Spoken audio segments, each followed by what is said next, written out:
गर्भवती बकरी पार्ट 2। रहमपुर नाम के गांव में चंदन अपनी पत्नी कमला के साथ रहा करता था। चंदन एक चरवाहा था जो भेड़ और बकरियां पाला करता था।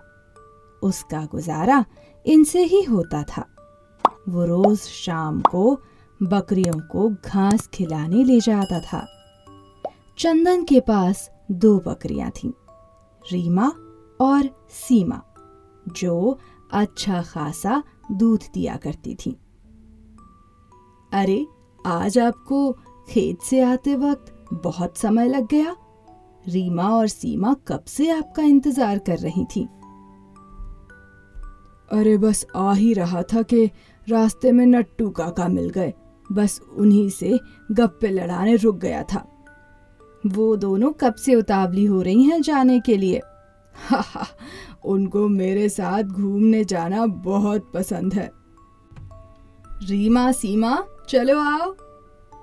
दोनों दौड़ती हुई आती हैं और चंदन को देखकर खुश हो जाती हैं और उछलने लगती हैं। कमला, कुछ दिनों से रीमा थोड़ी थकी थकी सी लगती है और उसे भूख भी अब ज्यादा लगती है। हाँ, मुझे भी पहले ऐसा ही लगा था, इसीलिए मैंने वैद्य जी को बुलाकर उसे दिखा दिया था। अच्छा, तो क्या कहा वैद्य जी ने फिर? रीमा ठीक तो है ना?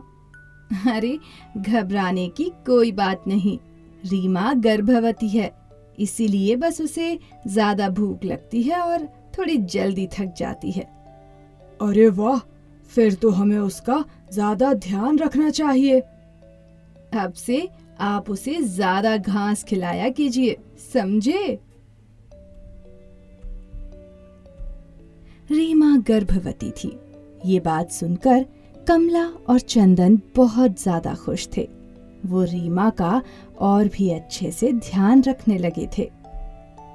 चंदन खेत से लौट रहा था, तब उसने देखा कि कुछ गांव वाले बहुत घबराए हुए थे। अरे नट्टू काका, क्या हुआ? आप इतने घबराए हुए क्यों हैं? अरे चंदन, तुम्हें नहीं पता, जंगल में एक खतरनाक शेर आ गया है। वो किसी को भी जंगल के उस पार नहीं जाने दे रहा। क्या? शेर? पर जंगल में नहीं जाएंगे तो जानवरों को घास कहाँ से खिलाएंगे? फिर पता नहीं क्या होगा। 2 गांव वालों को तो वो खा चुका है। अब पता नहीं किसकी बारी है। हे भगवान, अब कैसे घास खिलाऊंगा रीमा और सीमा को? चंदन ये बात सुनकर उदास और परेशान हो जाता है और बेमन से पूरी बात कमला को कहता है। इतना खतरनाक शेर है, 2 गांव वालों की जान भी ले चुका है। आप जरा संभल कर खेत में जाया करें। मुझे अपनी चिंता नहीं है कमला, पर अब रीमा और सीमा को घास कहाँ से लेकर देंगे?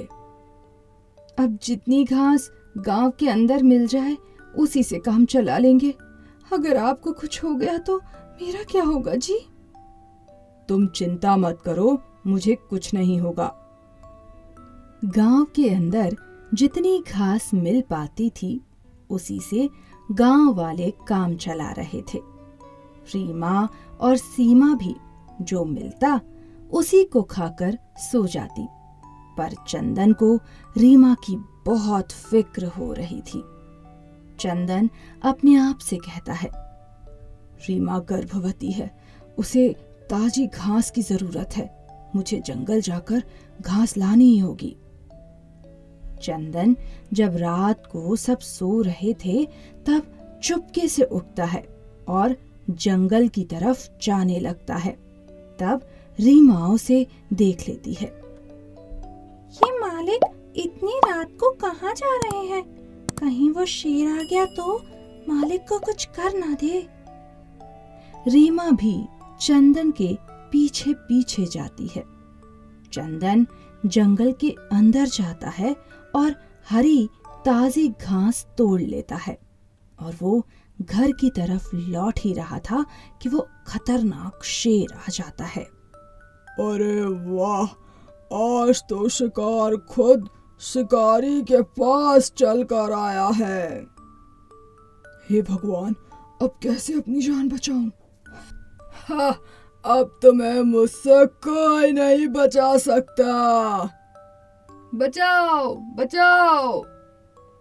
शेर चंदन पर हमला करने ही वाला था कि रीमा चंदन को बचाने के लिए बीच में आ जाती है। खबरदार जो मेरे मालिक को हाथ भी लगाया। तुम इसे बचाओगी? तुम्हें तो मैं एक झटके में खत्म कर सकता हूँ। मालिक, आप जाकर सारे गांव वालों को बुलाइए, तब तक मैं इसे रोकती हूँ। रीमा, तुम भाग जाओ, ये तुम्हें मार डालेगा। नहीं मालिक, मैंने इसे छोड़ दिया तो ये आपको खा जाएगा। आप जाइए मालिक, आप जाइए। चंदन गांव की तरफ भाग जाता है मदद बुलाने। रीमा यहाँ शेर से लड़ती है। तुमने खुद अपनी जान को खतरे में डाल दिया है, अब तुम्हें मुझसे कोई नहीं बचा सकता। चाहे मेरी जान ही क्यों न चली जाए, पर मैं अपने बच्चे को कुछ नहीं होने दूंगी। रीमा भागती है, लेकिन गर्भवती होने के कारण ज्यादा तेज नहीं भाग पाती और शेर उसे दबोच लेता है। शेर उसके गले को पकड़ लेता है, पर रीमा हार नहीं मानती। वो खुद को जैसे तैसे करके छुड़ाती है और गांव की तरफ भागती है। अब हार मान लो, तुम पूरी तरह से घायल हो चुकी हो। अब तो तुम्हें और तुम्हारे बच्चे दोनों को मैं मजे से खाऊंगा। एक माँ अपने बच्चे के लिए किसी भी हद तक जा सकती है। मैं तुम्हें अपने बच्चे को कुछ नहीं करने दूंगी। रीमा शेर से पूरी हिम्मत के साथ लड़ती है और पूरी तरह से घायल हो जाती है।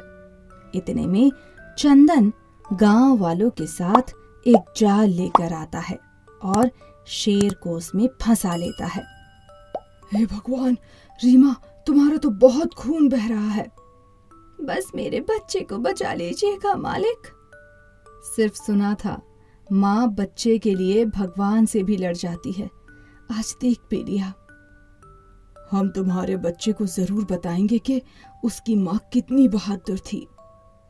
वैद्य जी रीमा के बच्चों को बाहर निकालते हैं और रीमा वहीं दम तोड़ देती है। मालिक, मैं रीमा के बच्चे को अपना बच्चा मान के पालूंगी। रीमा मेरी बहन जैसी थी। इस दुनिया में सबसे बड़ा योद्धा माँ है। माँ के सामने ईश्वर भी झुक जाते हैं।